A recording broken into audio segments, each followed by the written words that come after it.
while we not seem to be making a lot of progress in the area of politics, Nigeria certainly is making a lot of progress, taking giant strides in another area completely and entirely. In the intellectual atmosphere, in the entertainment industry, Nigeria is showing that, she's not going to wait for these politicians to get their act right. So this morning, we are switching gears to talk about something else, financial literacy. And I know that this is something that is important to many people in this season. Talking about the economy and how things are not going great, but there's still people who are teaching you how you can make the most of it. And they're not just preaching to you, they're looking for entertaining, innovative ways to pass this message across. Tonight, beg your pardon, tonight. Understandable. Understandable, no, because a hard copy is coming up tonight, so watch out for that. But this morning on Sunrise Daily, we have the pleasure of hosting Arese Ugu, who is, take a look at that, sight for sore eyes. She's an author of the book Smart Money Woman, and also the producer of the series and the movie that has now come out of that, A Smart Money Woman. Arese, it's such a delight to have you. Thank you so much for having me. I'm so excited. Welcome, welcome. So right now, this is where you are. You have finally produced the second series out. Is it a series or a movie? It's a series. Mm-hmm. So it started out as a book, a financial education book focused on African millennial women. So it tells the story of 5 girls and all their pain points when it comes to money and finances, but we make it fun. So I wrote the book, went on a Pan-African book tour across Africa to countries like South Africa, Tanzania, Kenya. And then people started saying, oh my God, I could totally see this as a movie. So I had the bright idea to turn the book into a TV series that went on Africa Magic and then Netflix. And now season 2 is coming on YouTube to a wider audience in October.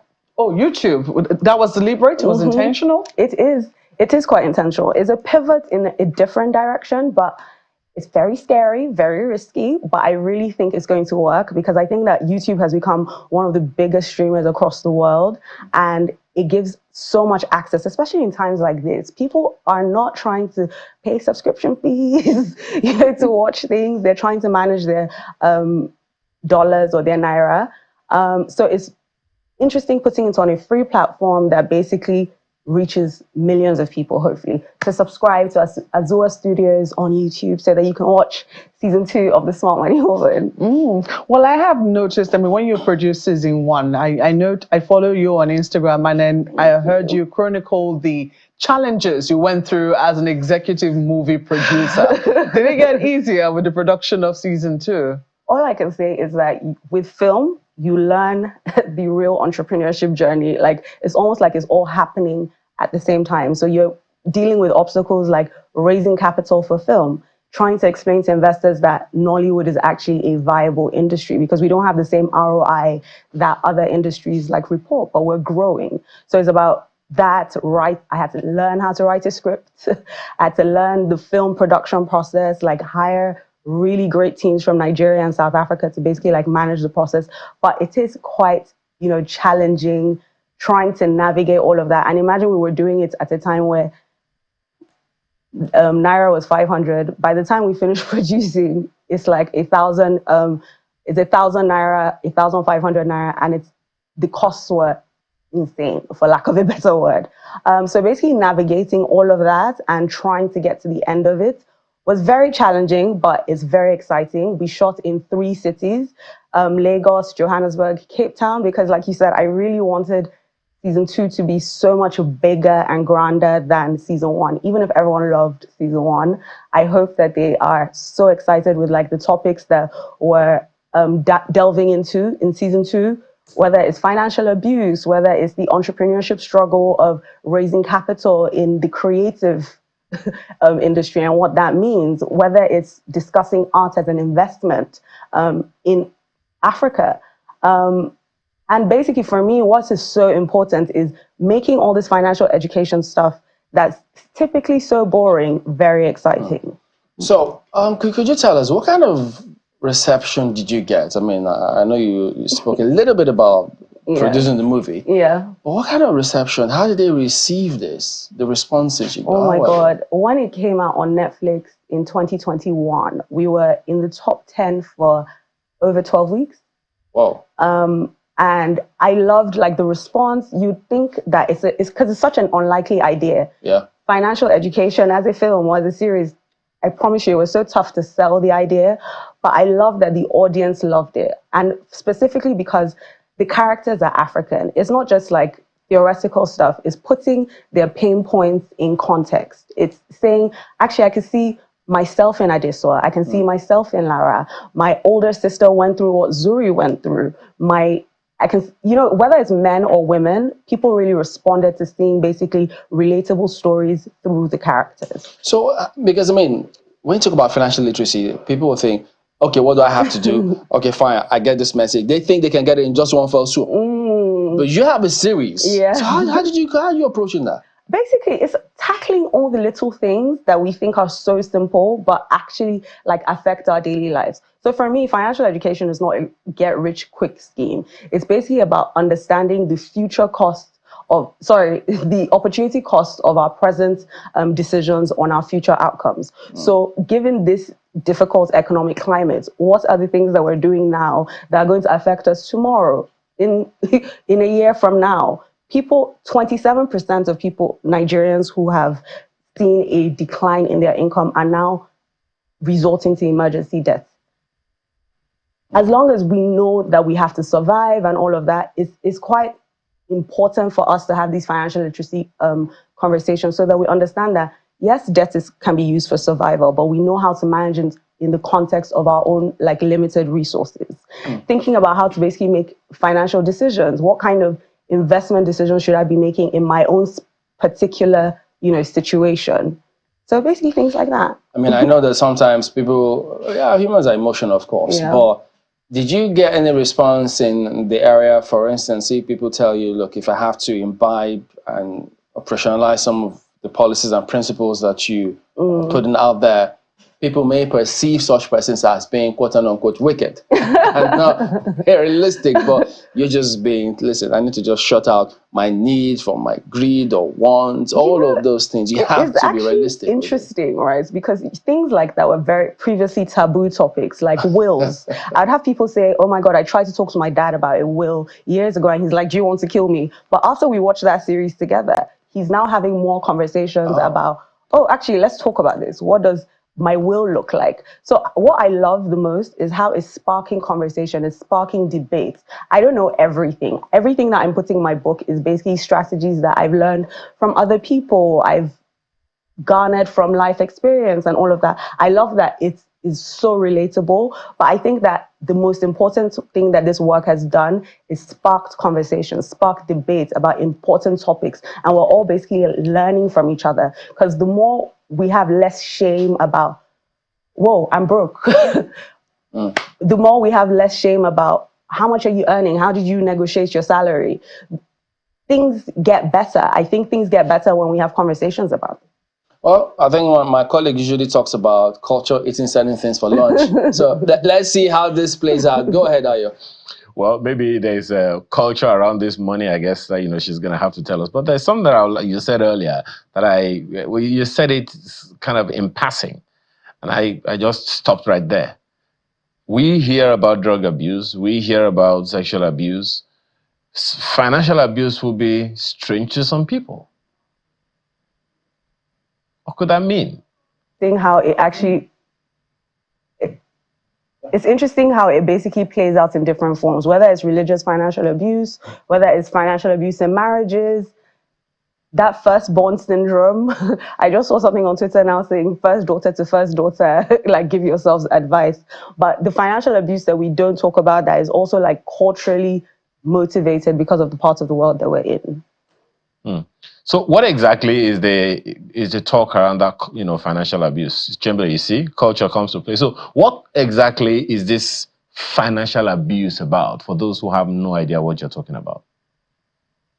So one of the characters in the show, called Lara, is an oil and gas executive. She earns a lot of money and she has a huge family, but she's the breadwinner of her family. Her mom is a widow, she has siblings, and basically, no matter how much money she makes, the cost burden of taking care of her family is a lot of pressure on her. And it's that sort of situation where no one wants to hear you don't have money. You work in an oil and gas, company. But if your income is here and your expenses are here, you're just as broke as the person who earns less than you. And we're not talking enough about teaching families, okay, how do I teach the people around me how to fish so that they're not completely dependent on me? Because if I don't put my own oxygen mask on and I fall or I lose my job or my business doesn't go well, who looks after them? So having those conversations about putting in the book, I give an example of maybe the idea of putting money in a pot and holding everybody accountable for, if you borrow money from the family pot, you have to put it back. Otherwise, the next person is not going to have, access to it. So basically just trying to make better decisions that are more sustainable, that don't guilt you into doing things today, that puts everybody under pressure tomorrow. Well, it's a very interesting dynamic, this thing, and I don't even know how you're able to cut it, because economics is boring for some people. Even though it impacts a huge part of our lives, economics is boring. Talked about financial literacy, and all, it's also boring, even though it impacts our lives directly. I saw a clip where Mr. Femi Otedola was talking about the fact that he started out very, very young at age 6 and all of that.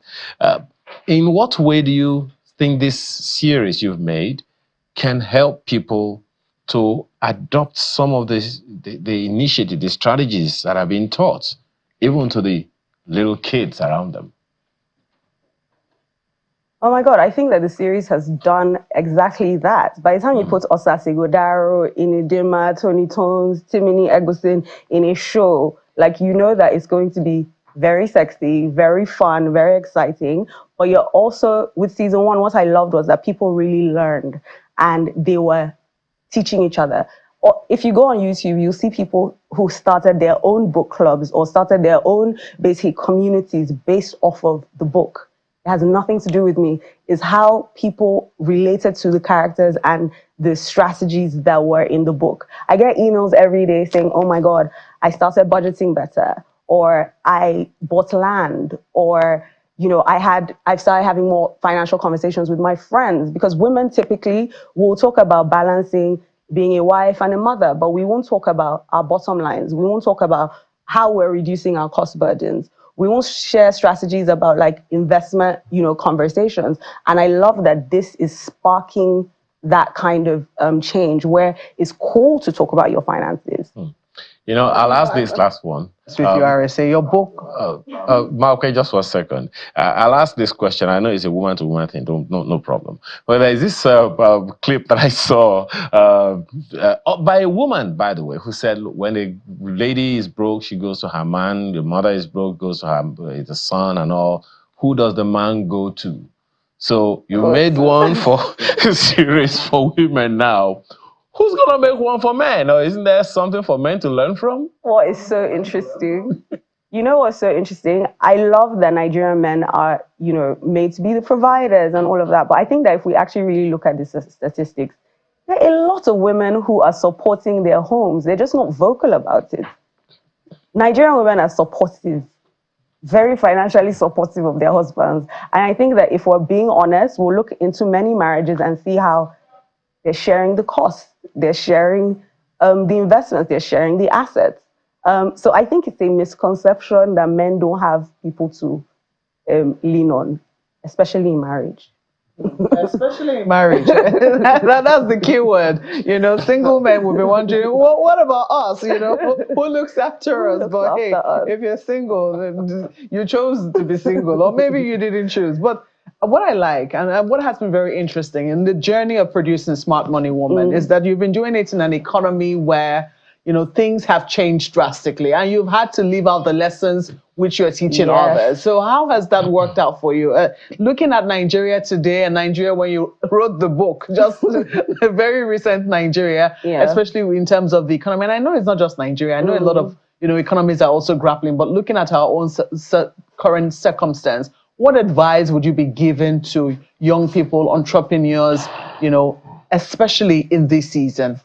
Yeah, with food inflation at 40%, astronomical rise in fuel costs, I feel like it's difficult to give any advice. We don't know what is going to happen, but I think that financial literacy or financial education gives us the tools to be able to navigate this. So for me, the biggest thing now is having clarity about where my money is going. I've gone from spending 12K a week for petrol in my car to 80K. How do you navigate that? That's not something that you see coming, but it's about seeing, okay, where is it all going now? And how do I cut costs in the places that I can cut costs? And how do I increase my income despite all the difficult economic talk? It's tough. I think rich or poor, we're all feeling the pinch. The cost of living is costing. So I got one question more for you. I mean, what is the big picture? What do you see? What do you want to achieve at the end of the day with this? Oh my God, I want Smart Money to be a Pan-African brand on a global stage. I want our stories to tell a different story about African women. I think that right now, Africa, when you think about Nigeria, we're always selling the poverty story, the corruption story, but there are nuances to how we live. They're more cosmopolitan women. They're more intelligent women. It's not just, oh, we don't have anything in Africa. We have so much talent. And I want us to showcase that. I think that film is a very powerful tool for changing narratives and perspectives and, culture. And we think America is the greatest country in the world because they've told us that through their films. We think LA is so glamorous because we've seen it in films, but we don't talk about their homelessness problem. We think Paris is so romantic, but we don't talk about how dirty it is. Nigeria, if we continue creating content that only focuses on corruption and all the bad things that we have going on, and we don't tell them about our food, we don't tell them about our music, we don't tell them about the other ways that we're living, how talented we are, how the average Nigerian, in spite of all these problems that we're talking about, they eat problems for breakfast. We're resilient. So I want to create content that basically showcases that brilliance, that showcases what it means, to be Nigerian, especially a Nigerian woman, and change that narrative on the global stage. All right. I mean, we'll have to anchor at that point. I suspect that I have a certain Ayo Makinde who may like to do a script for you because he always sees movies in everything we do every morning. He sees movies all over the place. But Arase Ogo, thank you very much. Thank and all you the best so much to you for having me. Thank you so much.